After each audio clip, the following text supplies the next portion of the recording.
एक बार की बात है कि यमुना नदी में एक मीठे पानी की झील में एक जहरीला सांप रहा करता था जिसका नाम कालिया था। कालिया इतना जहरीला था कि धीरे धीरे उसका जहर यमुना नदी के पानी को भी जहरीला बना रहा था। वन दिन उस नदी के किनारे पर एक गाय चराने वाला गया और उसने उस नदी से पानी पीना शुरू कर दिया। पानी पीते ही उस व्यक्ति की मौत हो गई। जब श्री कृष्ण को इस बात का पता चला तो कृष्ण ने अपनी शक्ति से उस मरे हुए व्यक्ति को दोबारा से जिंदा कर दिया। उसके बाद कृष्ण यमुना नदी में कूद गए और नदी की गहराई में जाने लगे। नदी की गहराई में गए तो वह जोर जोर से सांप को पुकारने लगे। उस समय कृष्ण को नदी में गए हुए काफी समय हो गया था।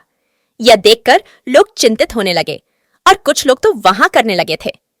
उसके बाद कालिया सांप नदी के अंदर से बाहर निकला और श्री कृष्ण के सामने आया। सामने आते ही श्री कृष्ण पर आक्रमण कर दिया।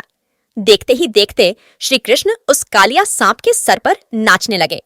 वह कालिया सांप 1000 सर वाला विशाल सांप था। श्री कृष्ण इतनी तेजी से नाचने लगे थे कि कालिया सांप के मुंह से खून निकलने लगा।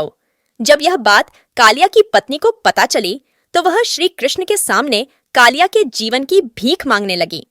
श्री कृष्ण ने कालिया सांप को जमुना नदी को छोड़कर रामायणका द्वीप में जाने के लिए कहा और उसे यह आश्वासन भी दिया उन पर कभी भी गरुड़ हमला नहीं करेंगे, क्योंकि उसके सिर के ऊपर कृष्ण के पैरों के निशान छप चुके हैं। यह सुनकर कालिया सांप बहुत ज्यादा खुश हो गया और फिर वह अपनी पत्नी के साथ यमुना नदी को छोड़कर वहां से दूर चला गया। इस प्रकार श्री कृष्ण ने कालिया सांप से गांव वालों की रक्षा की।